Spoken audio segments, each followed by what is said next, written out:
Hello friends, स्वागत है आप सभी का एग्जाम प्लेटफॉर्म में। तो आज हम लोग सीटेट जुलाई 2023 जिसमें आज हम लोग प्रीवियस ईयर का पेपर कवर करेंगे। तो ये पेपर आपका जो 19 जनवरी 2023 का सेकेंड शिफ्ट का पेपर है। तो आज हम लोग इसमें जो है टोटल सीडीपी के 30 क्वेश्चन को आज हम लोग कवर करेंगे। तो सबसे पहले आप लोग एग्जाम प्लेटफॉर्म पे नए हैं तो आप लोग एग्जाम प्लेटफॉर्म को जल्दी से सब्सक्राइब कर लीजिए। और यहाँ पे जो है आप लोगों को बहुत सारे प्लेलिस्ट यहाँ पे बना हुआ, जैसे सीडीपी हुआ, ईवीएस, मैथ्स, हिंदी, संस्कृत। तो आप लोग जो है यदि वीडियो नहीं देखे हैं, प्रीवियस ईयर का क्वेश्चन नहीं देखे हैं तो आप लोग उससे जाके ज़रूर देखें। तो चलिए देखते हैं आज का फर्स्ट क्वेश्चन। पहला क्वेश्चन है आपका, विकास की कौन सी अवस्था की प्रमुखता है? अमूर्त सोच व अपनी खुद की पहचान खोजने की चाह। तो इसमें जो है कौन सा ऑप्शन आपका सही है? अमूर्त चिंतन बच्चे जो है किस अवस्था में शुरू कर देते हैं? अमूर्त चिंतन क्या होता है? बच्चे जो है किसी भी चीज़ को बिना देखे उसके बारे में जब इमेजिंग करना यानी कि कल्पना करना चालू कर देते, वही आपका क्या होता है? अमूर्त होता है। बिना देखे किसी भी चीज़ के बारे में सोचना अमूर्त चिंतन के अंतर्गत आ जाता है। तो शैशवावस्था होगा, प्रारंभिक बाल्यावस्था होगा, माध्यमिक बाल्यावस्था, किशोरावस्था। तो कौन सी अवस्था होगा? तो ये जब बच्चे जो किशोरावस्था में मतलब कि चले जाते हैं। किशोरावस्था लगभग आपका जो है, यदि एज की बात करें तो 11 से मतलब कि 18 वर्ष के आसपास के जो आयु होते हैं, लगभग वह बच्चा जो है किशोरावस्था में आ जाता है। और इस एज के बच्चे जो है लगभग जो है अमूर्त चिंतन यानी कि सोच और खुद की पहचान खोजने की चाह उसमें आ जाती है। तो ये किशोरावस्था हो जाएगा।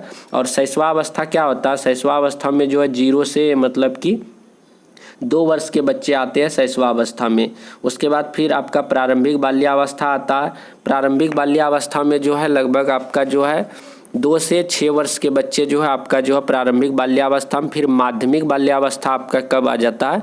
जब 6 से आपका लगभग 11 वर्ष के बच्चे जब आते हैं, यानी कि 6 से 11 आप लोग बोल सकते हैं। इसके अंतर्गत जो भी बच्चे आएंगे 6 से 11 के मतलब कि बीच में, तो आपका जो माध्यमिक बाल्यावस्था के अंतर्गत आता है। तो इस तरह से किशोरावस्था हो जाएगा आपका राइट आंसर। उसके बाद आपका अगला क्वेश्चन है, विकास के बारे में निम्न में से कौन सा कथन सही नहीं है? तो आपको बताना है कि विकास के बारे में जो कौन सा स्टेटमेंट्स गलत है यानी कि सही नहीं है, यानी कि कौन सा गलत है आपको बताना है।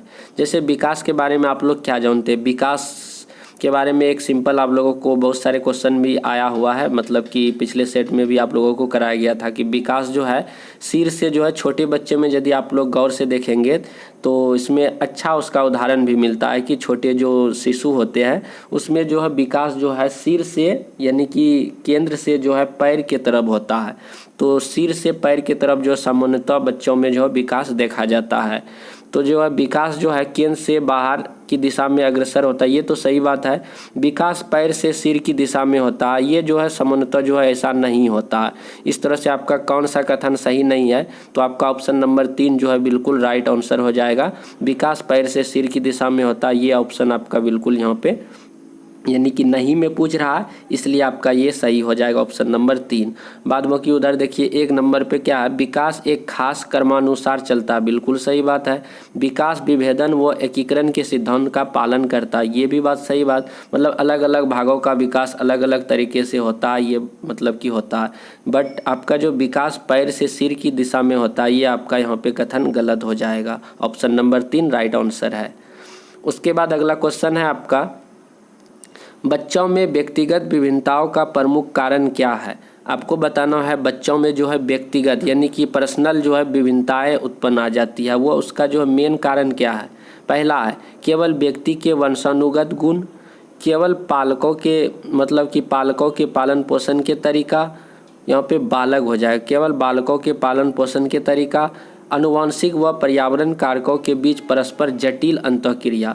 यानी कि ये जो है आपका, और सारे ऑप्शन देखिए आपका केवल में उस वैसे भी आप लोगों को ट्रिक क्या बताया है, जब भी सीटेट में आपको जो है केवल वाला ऑप्शन दिखे तो आपका जो है लगभग गलत ही हो जाता है। तो इसमें भी केवल लगा हुआ तो समझिए ये गलत है, इसमें भी केवल लगा हुआ तो ये भी समझिए गलत है, इसमें भी केवल लगा हुआ तो ये भी समझिए गलत है। यानी कि केवल एक निगेटिव टैग की तरह आपका जो काम करता है। आपका जो बच्चों में जो व्यक्तिगत विभिन्नता जो होता है उसका मेन कारण क्या है कि अनुवांशिक और पर्यावरण, और मतलब अनुवांशिक क्या हो गया, जो माता पिता में जो गुण होता है तो बच्चे में भी वो गुण होगा। पर्यावरण क्या हो गया, वहाँ का जो इन्वायरमेंट है, जो कैसा वहाँ का मतलब कि वातावरण है, हवा कैसा है, जलवायु कैसा है, ये सारे के बीच का जो जो जटिल अंतःक्रिया होता है वो मतलब बच्चों में एक विभिन्नता प्रकट करता है। तो आपका ऑप्शन नंबर 3 बिल्कुल राइट आंसर हो जाएगा। अनुवांशिकता और पर्यावरणीय कारक दोनों के मिलने से उनमें बच्चों में क्या होती है, विभिन्नता उत्पन्न होती है। उसके बाद देखिए समाजीकरण क्या है, आपको बताना है कि समाजीकरण क्या है। समाजीकरण का अर्थ क्या होता है, समाजीकरण का अर्थ हुआ कि बच्चे जब समाज में रहते हैं वहाँ से समाज में रीति रिवाज, संस्कृति, चलना बैठना, खाना पीना, सारे तौर तरीके समाज के सीखते हैं, तो ये समाजीकरण का पार्ट हो जाता है। तो वही आपको बताना कि समाजीकरण क्या है। रैखिक व निश्चित प्रक्रिया है, सरल व एक आयामी प्रक्रिया है, जटिल व बहुआयामी प्रक्रिया है, अन्वय व सार्वभौमिक प्रक्रिया। तो समाजीकरण के बारे में बताया जाता है कि समाजीकरण जो है एक जटिल व बहुआयामी प्रक्रिया है, क्योंकि समाज में जो है बच्चे जो है औपचारिक मापदंडों, मूल्यों, विश्वासों, रीति रिवाजों, संस्कृति आदि को जो है क्या करते हैं, सीखते हैं। कहाँ पे, समाज में, और उसका क्या होता है, समाजीकरण होता है।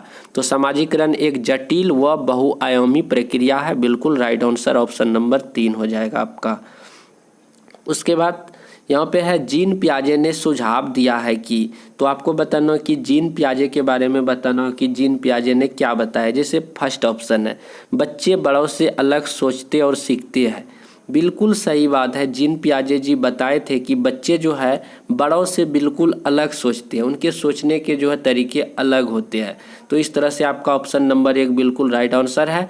बच्चे जो है बड़ों से अलग सोचते हैं, और हम ऑप्शन नहीं पढ़ेंगे क्योंकि फर्स्ट ऑप्शन से भी आपका आंसर आ गया है। उसके बाद देखिए अगला क्वेश्चन क्या है, निम्न में से किस युग्म का मिलान सही है। आपको बताना है कि कौन सा इसमें जो है जोड़ा सही लगा हुआ है, आपको मतलब कि बताना है। जैसे शिशु अवस्था, शिशु अवस्था 6 से 11 साल, क्या शिशु अवस्था जो होता है 6 से 11 साल होता है। माध्यमिक बाल्यावस्था 2 से 6 वर्ष का होता है। अमूर्त संक्रियात्मक 11 साल से अधिक होता है। पूर्व संक्रियात्मक जो है आपका जन्म से 2 वर्ष का होता है। तो आपको बताना है कि कौन सा ऑप्शन जो है इसमें सही है। तो इसमें जो है आपका अमूर्त, यानी कि अमूर्त जो है आपका बिल्कुल 6 से 11 साल से जो अधिक साल के जो बच्चे होते हैं वे आपका क्या हो जाते हैं, अमूर्त में आ जाता है। जबकि शिशु अवस्था जो शैशवावस्था जो है जन्म से कई साल का होता है, जन्म से 2 साल का होता है। यहाँ पे लेकिन 6 से 11 दे दिया, इस तरह से ये आपका क्या हो रहा है, गलत हो रहा है। माध्यमिक बाल्यावस्था, माध्यमिक बाल्यावस्था जो है 2 से 6 नहीं होता। माध्यमिक बाल्यावस्था आपका जो है 6 से 11 वर्ष तक के बच्चे आ जाते हैं माध्यमिक बाल्यावस्था में। अमूर्त आपका कितना, 11 साल से अधिक के आ जाते हैं। और पूर्व संक्रियात्मक क्या होते हैं, पूर्व संक्रियात्मक आपका जो है कितनों में आ जाएगा, इसका जो है आपको एज बताना है कि पूर्व संक्रियात्मक जो है ये कितनों साल के बच्चे को पूरी संक्रियात्मक आप लोग बोल सकते हैं। तो पूर्व संक्रियात्मक आप लोग बोल सकते हैं कितना, 7 से जो 11 साल के जो बच्चे होते हैं वे लगभग आपका जो पूर्व संक्रियात्मक, पूर्व संक्रियात्मक 7 से 11 नहीं आएगा। पूर्व संक्रियात्मक आपका जो है लगभग आपका इसमें जो 2 से 7 साल, कितना, 2 से 7 साल के जो बच्चे होते हैं वे आपका पूर्व संक्रियात्मक चरण में आ जाते हैं। क्योंकि आपका जो है पियाजे साहब जो संज्ञानात्मक विकास की जो 4 अवस्थाएं बताई थी, पहला होता था क्या, संवेदी पेशीय अवस्था जो 0 से 2 वर्ष के बच्चे होते हैं। उसके बाद आपका पूर्व संक्रियात्मक अवस्था, इसमें आपका होता है 2 से 7 वर्ष। उसके बाद पूर्व संक्रियात्मक के बाद आ जाता आपका क्या, मूर्त संक्रियात्मक, ये 7 से 11 साल। उसके बाद आपका आ जाता औपचारिक संक्रियात्मक 11 से अधिक, यानी कि 15 साल तक के बच्चे आ जाते हैं। तो इसमें सही बताना था आपका, तो अमूर्त संक्रियात्मक अवस्था जो है जो जीन पियाजे साहब जो बताए थे, तो इसमें जो 11 साल से अधिक के बच्चे आते हैं, ये बिल्कुल सही यहाँ पे जोड़ा लगा हुआ है। तो ऑप्शन नंबर 3 बिल्कुल राइट आंसर है। उसके बाद अगला क्वेश्चन है आपका, कोहेलबर्ग के नैतिक विकास के सिद्धांत की कौन सी एक प्रमुख आलोचना है। कोहेलबर्ग के नैतिक विकास के सिद्धांत, यानी कि नैतिक विकास का सिद्धांत किसने दिया है? कोहेलबर्ग साहब ने दिया है। तो उस सिद्धांत की कौन सी प्रमुख आलोचना है तो आपको बताना है। तो इसका जो है बिल्कुल राइट आंसर हो जाएगा क्या? यह नैतिक सोच पर सांस्कृतिक कारकों और लिंग के प्रभावों का आलोचना करता है। ये बिल्कुल आपका राइट आंसर हो जाएगा। क्या करता है? नैतिक सोच पर सांस्कृतिक कारकों और लिंग के प्रभाव की अवहेलना करता है। ये बिल्कुल आपका राइट आंसर हो जाएगा। उसके बाद अगला है आपका लेव वागोत्स्की का मानना था। लेव वागोत्स्की का क्या मानना था आपको बताना है कि इनमें कौन सा ऑप्शन सही हो जाएगा। जैसे फर्स्ट ऑप्शन है बच्चों को जो प्रस्तुत किया जाता है वह उसका निष्क्रिय रूप से पुनरुत्पादन करते हैं। बच्चे जो है बड़े की मदद से अपनी समझ खुद बनाते हैं। ये बिल्कुल सही बात है। लेव वागोत्स्की का मानना था कि बच्चे जो है बड़ों की मदद से अपना समझ जो है खुद बनाते हैं। ये बिल्कुल आपका राइट आंसर हो जाएगा, ऑप्शन नंबर 2। उसके बाद चलिए बढ़ते हैं हम लोग अगले क्वेश्चन की तरफ। लेव वागोत्स्की ने संज्ञानात्मक विकास के सिद्धांत में डैश जैसे मनोवैज्ञानिक उपकरणों को बहुत महत्व दिया है। तो लेव वागोत्स्की के बारे में बताना है कि जो संज्ञानात्मक विकास के सिद्धांत में सबसे अधिक किस बात पर जोर दिया है, किस बात को महत्व माना है, किस बात को मतलब कि सबसे अधिक उन्होंने महत्व दिया है। तो आपका भाषा बिल्कुल राइट आंसर हो जाएगा, ऑप्शन नंबर 1, यानी कि भाषा पर सबसे ज़्यादा जोर दिया है। उसके बाद है आपका अगला क्वेश्चन, एक प्रगतिशील कक्षा में आपको बताना है कि एक प्रगतिशील कक्षा क्या होता है। प्रगतिशील कक्षा का क्या अर्थ हुआ। इन सारे ऑप्शनों से आपको जो है बताना है कि कौन सा सही है। जैसे फर्स्ट है आपका बच्चों का सीखना इनाम व सज़ा। कभी भी इनाम व सज़ा देने से वह प्रगतिशील कक्षा का मतलब कि उदाहरण नहीं हो सकता है। इस तरह से इनाम और सज़ा मतलब कि एक तरह से निगेटिव है। उसके बच्चों को सख्त निगरानी, कभी भी सख्त निगरानी में बच्चे को नहीं रखना है। ये भी आपका सीटेट में इस तरह का ऑप्शन आपका गलत ही होता है। सीखने को सुसाधित करने के लिए भेदन व अभ्यास ड्रिलिंग वाली बात भी आपका जो सही ऑप्शन नहीं कहलाता है। सीखने के आधार पर प्रत्यक्ष अनुभव व संवाद होते हैं, बिल्कुल सही बात है। एक प्रगतिशील कक्षा में क्या होता है, बच्चे को जो है सीखने के लिए जो प्रत्यक्ष यानी कि डायरेक्ट रूप से उसे अनुभव व संवाद मिलते हैं, उसे कुछ करने की अनुमति मिलती है, काफ़ी ज़्यादा समय दिया जाता, अवसर दिया जाता है। वह एक प्रगतिशील कक्ष की मतलब की विशेषता होती है। तो सीखने के आधार प्रत्यक्ष अनुभव व संवाद होते हैं। उसके बाद अगला क्वेश्चन है आपका, कौन सी बुद्धि का प्रदर्शन करने वाले व्यक्ति अपनी भावनाओं के बारे में गहराई से जानते हैं और अपने गुणों को पहचानते हैं। मतलब कि कौन सा बुद्धि का प्रकार है आपको बताना है जिसमें व्यक्ति अपनी भावनाओं के बारे में गहराई से जानते हैं और गुणों को पहचानते हैं। तो खुद के बारे में जानना मतलब अंतः व्यक्तित्व बुद्धि, ये बिल्कुल राइट आंसर हो जाएगा। यदि दूसरों की भावनाओं को जब समझते हैं तो अंतरा व्यक्तित्व हो जाता, खुद की भावनाओं को समझता तो अंतः व्यक्तित्व बुद्धि होता। तो वह व्यक्ति क्या कर रहा, खुद की भावनाओं को गहराई से समझ रहा, गुणों को पहचान रहा, तो वह जाएगा आपका क्या, अंतः व्यक्तित्व बुद्धि, ऑप्शन नंबर 3 बिल्कुल राइट आंसर है। उसके बाद है आपका अगला क्वेश्चन, शिक्षकों का कौन सा व्यवहार बच्चों में जेंडर रूढ़िवादिता पक्षपात कम करने में मदद करेगा। जो जेंडर रूढ़िवादिता है, जैसे कि कभी आप लोग इससे पहले भी आप लोग ये क्वेश्चन देखे होंगे कि लड़का जो है मतलब कि गुड़िया से नहीं खेलेगी, लड़की गुड़िया से खेलेगी, लड़का जो है मतलब कि गणित के सवाल बनाएगी, लड़की जो है संगीत में ज़्यादा ध्यान देगी। इस तरह से क्या हो गया, जेंडर रूढ़िवादिता हो गया। तो उसको कम करने के लिए मदद करेगा कौन सा, मतलब कि आपको ऑप्शन बताना है। जैसे पहला, कक्षा में केवल लड़की को भारी कुर्सी मेज उठाने के लिए कहना, ये कोई सही बात नहीं है। खेल के लिए गुड़िया व घर केवल लड़कियों को देना, ये भी सही नहीं है। देखभाल करने वाले व्यवसायों का जिक्र केवल औरतों के संदर्भ में करना, ये भी सही नहीं है। सभी जेंडर में स्वायत्तता व सहानुभूति के गुण विकसित करना, ये सही बात है। इससे क्या होगा, जो जेंडरवाद मतलब कि जेंडर वाइज जो रूढ़िवादिता है, पक्षपात है, उसको हम लोग कम कर सकते हैं। यदि सभी जो जेंडर है लड़का लड़की को कोई एक कम दे दे कि लड़का लड़की को दो, मतलब कि जैसे कबड्डी ही खेल है तो उसमें लड़का भी खेलेगा लड़की भी खेलेगा, इससे क्या होगा, जेंडर में जो रूढ़िवादिता है वह कम होगा और उसे कम करने में हम लोगों को काफ़ी ज़्यादा मदद मिलेगा। तो ऑप्शन नंबर 4 सभी जेंडर में स्वायत्ता व सहानुभूति के गुण को विकसित करना। ऑप्शन नंबर 4 बिल्कुल राइट आंसर हो जाएगा। उसके बाद अगला है आपका, कौन सा परिप्रेक्ष्य भाषा को संज्ञान को सुसाधित करने वाले महत्वपूर्ण उपकरण के रूप में देखा जाता है। यानी कि कौन सा परिप्रेक्ष्य, कौन सा तरीका आपको जो भाषा को जो है काफ़ी ज़्यादा मतलब कि सुसाधित करने के लिए महत्वपूर्ण उपकरण के रूप में देख सकते हैं या देखा जाता है। पहला व्यवहारवादी, सूचना संक्रमण, सामाजिक सांस्कृतिक, मनोगतिशील। तो जो सामाजिक सांस्कृतिक आपका बिल्कुल राइट आंसर हो जाएगा। तो सामाजिक संस्कृति के द्वारा ही भाषा के परिप्रेक्ष्य को काफ़ी ज़्यादा मजबूत यानी कि सुदृढ़ किया जा सकता है, क्योंकि समाज में ही एक दूसरे से बच्चे क्या करते हैं, बात करते हैं, दूसरों की बातें को सुनते हैं, अपने बातें उसको कहते हैं। मतलब कि एक तरह से संप्रेषण, संवाद होता है, आदान प्रदान होता है। इससे क्या होता है, भाषा काफ़ी ज़्यादा जो है सुसाधित हो जाता है यानी कि मजबूत होता है। तो इस तरह से आप लोग सामाजिक संस्कृति को टिक करेंगे, बिल्कुल राइट आंसर होगा। उसके बाद अगला क्वेश्चन है आपका, कक्षा में विविधता को समायोजित करने के लिए निम्नलिखित में से कौन सा प्रभावी रणनीति नहीं है। यानी कि कक्षा में जो विविधता को जो समायोजित करना है, एकत्रित करना हो, इसके लिए कौन सा प्रभावी रणनीति नहीं है आपको बताना है। जैसे छात्रों के सामाजिक और सांस्कृतिक संदर्भ का पता लगाना, ये तो सही बात है। छात्रों के विभिन्न पृष्ठभूमियों के अनुरूप शिक्षा शास्त्र, ये भी सही है। ऐसे विविध उदाहरण प्रदान करना जो सभी विद्यार्थियों के लिए अर्थपूर्ण हो, ये भी सही बोल रहा। निर्देशों के मानक सेट का उपयोग करना और शिक्षार्थियों की पृष्ठभूमि का अनदेखा करना, ये कभी रणनीति नहीं हो सकता है जो विविधता को समायोजित करने का। क्योंकि देखिए बच्चे जो है विभिन्न मतलब की पृष्ठभूमि के आते हैं, कोई छोटे, कोई बड़े, कोई गरीब, कोई अमीर घर के रहते हैं, कोई मतलब कि अनुसूचित जाति से, जनजाति से रहते हैं। उनकी पृष्ठभूमि को हम लोगों को अनदेखा नहीं करना है, ये जो है रणनीति नहीं होगा। तो इस तरह से ऑप्शन नंबर 4 आपका बिल्कुल राइट आंसर हो जाएगा। उसके बाद है अगला क्वेश्चन आपका, निम्नलिखित में से अर्थपूर्ण अधिगम के लिए आकलन की विशेषता क्यों होनी चाहिए। तो आपको बताना है कि निम्नलिखित में से अर्थपूर्ण अधिगम के लिए जो है एक अच्छे अधिगम के लिए आकलन की विशेषता क्या होनी चाहिए, आपको बताना है।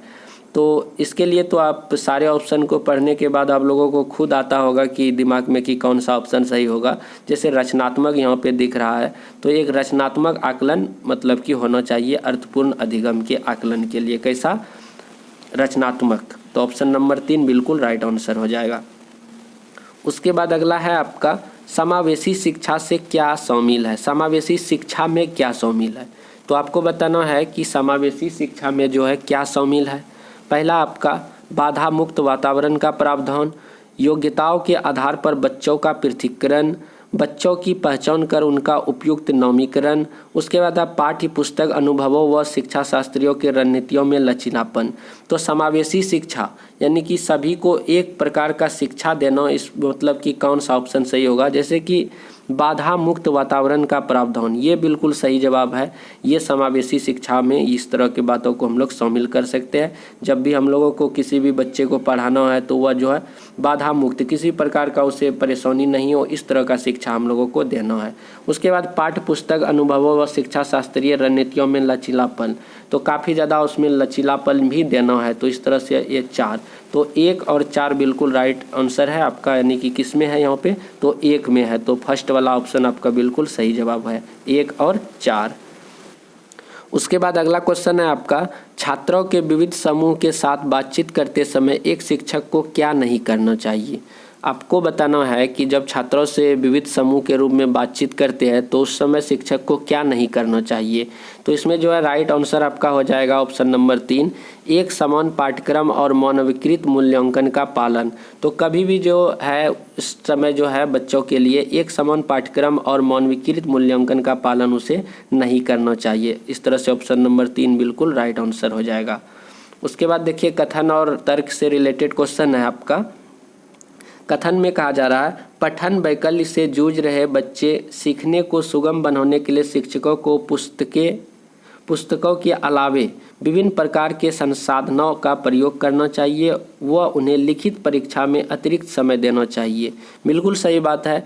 जब पठन वैकल्य मतलब कि बच्चे जो है पढ़ने में उतना ज़्यादा कुशल नहीं है तो उसे जो है शिक्षक के लिए कुछ उसे संसाधन का प्रयोग करना चाहिए शिक्षक के रूप में, और लिखित के लिए उसे जो कुछ अतिरिक्त समय भी देना चाहिए। सही बात है। पठन वैकल्य की चुनौती वाले विद्यार्थियों को पढ़ने में कठिनाई होती है। बिल्कुल सही बात है। पठन वैकल्य से जो भी ग्रसित बच्चे होते हैं उसे पढ़ने में क्या होती है, कठिनाई होती है। तो इस तरह से आपका जो है कथन भी सही है, तर्क भी सही है और सही व्याख्या भी करता है। तो ऑप्शन नंबर 1 आपका बिल्कुल राइट आंसर हो जाएगा। दोनों सही है और सही व्याख्या भी है, तो 1 नंबर आपका राइट आंसर होगा। उसके बाद अगला है आपका, कौन सा उदाहरण सहायकीय, मतलब कि कौन सा उदाहरण जो है सहायकीय तकनीकी का इस्तेमाल करते हुए दृष्टिबाधित विद्यार्थियों की मदद करेगा। तो कहने का मतलब जो है कौन सा यहाँ पे जो है तरीका, कौन सा उपागम, कौन सा उपकरण जो है जो एक दृष्टिबाधित मतलब कि अंधे बच्चों को जो है देखने में मदद करेगा, पढ़ने में मदद करेगा, तो कौन सा उपागम होगा। तो यहाँ पे देखिए पढ़ने व लिखने के लिए ऑप्शन नंबर 3 पे ब्रेन लिपि प्रणाली। जो अंधे बच्चे हैं, दृष्टिबाधित बच्चे हैं, तो उसको यदि ब्रेन लिपि के लिए ब्रेन लिपि उसे यदि दिया जाए, उपलब्ध कराया जाए, तो उससे जो है उसकी परेशानी क्या हो जाएगी, दूर हो जाएगी, जिसके कारण वो अच्छे से पढ़ पाएंगे। उसके बाद अगला है आपका, निम्नलिखित में से रचनात्मक के विशिष्ट संकेतक कौन से है। यानी कि रचनात्मक, कोई बच्चे रचनात्मक होते हैं तो इसके क्या क्या संकेत हो सकते हैं।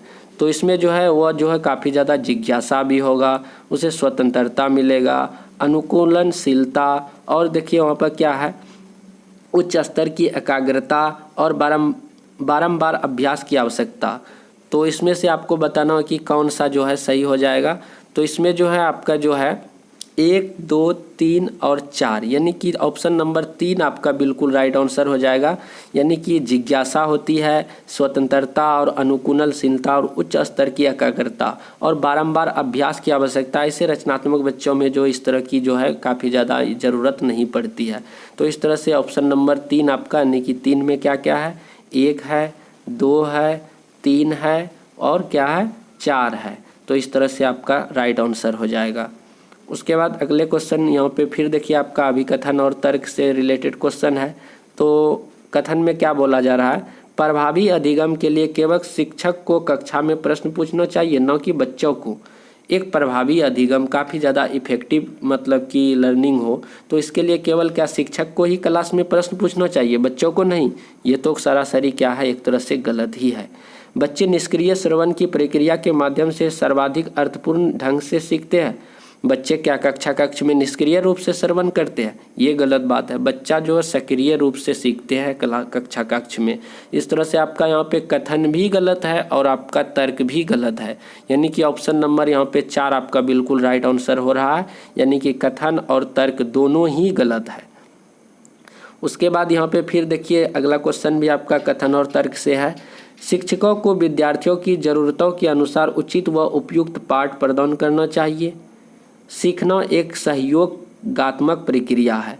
तो यहाँ पे देखिए एक तरह से आपका जो है फर्स्ट जो कथन जो कह रहा है, यहाँ पे कथन भी आपका जो है क्या है, बिल्कुल सही है कि शिक्षकों को जो है विद्यार्थियों की ज़रूरतों के अनुसार उसे उचित उपयुक्त पाठ प्रदान करना चाहिए। यानी कि बच्चे जब जहाँ पे फंसते हैं, परेशानी में जहाँ जूझ रहे हैं किसी सवाल को बनाने में, तो उसे अपने मतलब कि शिक्षक होने के नाते उसे इशारा के अनुसार उसे हेल्प करना चाहिए, यानी कि स्कैफोल्डिंग करना चाहिए। सही बात है। सीखना एक सहयोगात्मक प्रक्रिया, सही बात है। सीखना जो है कोई भी बच्चे सीखते हैं सहयोग के द्वारा सीखते हैं। तो इस तरह से आपका कथन भी सही है और तर्क भी सही है। बट आपका जो है ये तर्क जो है सही व्याख्या नहीं कर रहा, जो आपका कथन में दिया गया उससे रिलेटेड यह व्याख्या नहीं कर रहा। तो कथन भी सही है और तर्क भी सही है, लेकिन सही व्याख्या नहीं है। तो ऑप्शन नंबर 2 आपका बिल्कुल राइट आंसर हो जाए, क्योंकि आपका तर्क जो है अभिकथन से रिलेटेड नहीं है बट सही है। तो इस तरह से आपका ऑप्शन नंबर 2 राइट आंसर हो जाएगा। उसके बाद अगला क्वेश्चन है आपका, शिक्षकों को प्राथमिक माध्यमिक स्कूली कक्षाओं में बच्चों की असफलता को किस प्रकार देखना चाहिए। आपको बताना है कि शिक्षकों को प्राथमिक 1 to 5, माध्यमिक यानी कि 6 to 8 जो कक्षा कक्ष के जो विद्यालय होते हैं उसमें बच्चों की असफलता को किस प्रकार देखना चाहिए।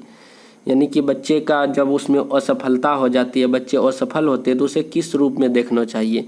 तो उसे जो है स्कूली तंत्र की कार्यशीलता पर प्रतिबिंबन करना चाहिए कि जो स्कूली तंत्र की जो कार्यशीलता है उसमें किस प्रकार बच्चों को पढ़ाया जाता है, किस प्रकार का बच्चों में अधिगम कराया जाता है, कई विद्यालय तंत्र में कमी तो नहीं है, तो उस चीज़ पर उसको नज़र डालना चाहिए कि मतलब कि तभी पता चलेगा कि बच्चे क्यों असफल हो रहे हैं। यहाँ पे और सारे ऑप्शन देखिए, बच्चों की कम योग्यता पर प्रतिबिंबन, उसके बाद देखिए क्या शिक्षकों को कम योग्यता पर प्रतिबिंबन, माता पिता की कम योग्यता पर ये तीनों ऑप्शन आपका बिल्कुल ही गलत ही है। यदि वह स्कूली तंत्र कार्यशीलता पर यदि प्रतिबिंबन डालेंगे तो उसको सही जवाब जो है मिल ही जाएगा कि बच्चे में असफलता का क्या कारण है। उसके बाद है आपका एक सामाजिक रचनात्मक कक्ष में अधिगम। एक सामाजिक रचनात्मक कक्षा में जो है अधिगम किस प्रकार का होता है, तो इसमें जो है निष्क्रिय, व्यक्तिगत, निष्क्रिय ये तो गलत बात है, सक्रिय और व्यक्तिगत कभी भी व्यक्तिगत नहीं होता, सक्रिय और सामाजिक बिल्कुल सही जवाब है ऑप्शन नंबर 3। तो एक सामाजिक रचनात्मक कक्ष में जो है हमेशा सक्रिय और सामाजिक होगा, ऑप्शन नंबर 3 बिल्कुल राइट आंसर है। उसके बाद अगला है आपका डैश में समस्या को कई मध्यवर्ती लक्ष्यों में विभाजित किया जाता है और फिर प्रत्येक उप लक्ष्य को हल करने पर ध्यान केंद्रित किया जाता है। तो आपको बताना है कि डैश में समस्या को कई मध्यवर्ती लक्ष्यों में विभाजित किया जाता है, फिर प्रत्येक उप लक्ष्यों को हल करने पर क्या किया जाता है, ध्यान केंद्रित किया जाता है। तो ये कौन सा ऑप्शन सही होगा यहाँ पे, कार्यात्मक स्थिरता, कलन विधि, साधन लक्ष्य विश्लेषण, अनुक्रिया समुच्चय, ये जो है साधन लक्ष्य विश्लेषण आपका बिल्कुल राइट आंसर हो जाएगा।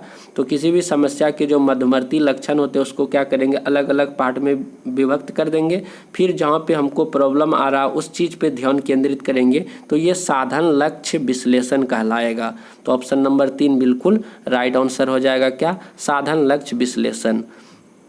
उसके बाद देखिए अगला क्वेश्चन फिर आपका कथन और तर्क से है। शिक्षकों को बच्चों की मानसिक स्थिति व संवेगात्मक जरूरतों की उपेक्षा करनी चाहिए। तर्क में कहता अकादमिक अधिगम बच्चे के संज्ञानात्मक स्वास्थ्य से प्रभावित नहीं होता है। तो इनमें से बताना है कि कौन सा ऑप्शन सही होगा। तो यहाँ पे देखिए क्या है कि शिक्षकों को बच्चों की मानसिक स्थिति के व संवेगात्मक जरूरतों को उपेक्षा करनी चाहिए। क्या बच्चे की जो मानसिक स्थिति है, संवेगात्मक जो ज़रूरत है, क्या उसको निगलेक्ट करना चाहिए, ये गलत बात है। अकादमिक अधिगम बच्चे के संवेगात्मक स्वास्थ्य को प्रभावित नहीं करता, क्या जो अकादमिक अधिगम है वो बच्चे के संवेगात्मक जो है स्वास्थ्य से प्रभावित नहीं होता है, क्या, बिल्कुल गलत बात, वो भी प्रभावित होता है। तो यहाँ पे जो है दोनों ही गलत है, यानी कि ऑप्शन नंबर आपका 4 का बिल्कुल राइट आंसर हो जाएगा, यानी कि दोनों क्या है, गलत है। उसके बाद है आपका अधिगम को कैसे सुसाधित करना चाहिए, यानी कि अधिगम को कैसे मजबूत करना चाहिए आपको बताना है। जैसे पहला अर्थपूर्ण खोज द्वारा, विद्यार्थियों में प्रतिस्पर्धा को बढ़ावा देकर, देखिए प्रतिस्पर्धा ये कभी भी यदि आपको प्रतिस्पर्धा वाला देखे आपको ऑप्शन तो वो गलत हो जाता है। भौतिक पुरस्कार देकर, कभी भी पुरस्कार देना ये बच्चों के लिए हित के लिए नहीं होता, ये भी गलत ऑप्शन होगा। नकारात्मक पुनर्बलन देकर, ये तो ऑलरेडी ही निगेटिव है। तो देखिए अर्थपूर्ण खोज द्वारा अधिगम को कैसे सुसाधित यानी कि मजबूत किया जा सकता है, तो अर्थपूर्ण खोज द्वारा ये बिल्कुल राइट आंसर हो जाएगा, यानी कि खोजी, जब भी आपको खोज, अन्वेषण व जैसे ऑप्शन दिखे तो आपका सही हो जाएगा। तो ये सारे पॉजिटिव वर्ड की तरह काम करते हैं। उसके बाद है स्वयं के ज्ञाता होने के बारे में जागरूकता व समझ किस प्रक्रिया में शामिल है। तो आपको बताना है कि स्वयं के ज्ञाता होने के बारे में जागरूकता व समझ किस प्रक्रिया में शामिल है। तो अधिसंज्ञान, समायोजन, समावेशन, अनुबंधन, तो ये आपका जो अधिसंज्ञान कहलाएगा, ऑप्शन नंबर 1 बिल्कुल राइट आंसर है। तो स्वयं के ज्ञाता होने के बारे में जागरूकता व समझ किस प्रक्रिया में शामिल है, अधिसंज्ञान। उसके बाद है आपका शिक्षिकाओं में मान्यता रखनी चाहिए कि योग्यता डैश है और विद्यार्थियों को डैश तय करने के लिए प्रोत्साहित करना चाहिए। तो आपको बताना है कि शिक्षकों में मान्यता रखनी चाहिए कि योग्यता जो है एक वार्षिक है और विद्यार्थियों को जो महारत यानी कि महारत उन्मुखी लक्ष्य तय करने के लिए उसे प्रोत्साहित करना चाहिए।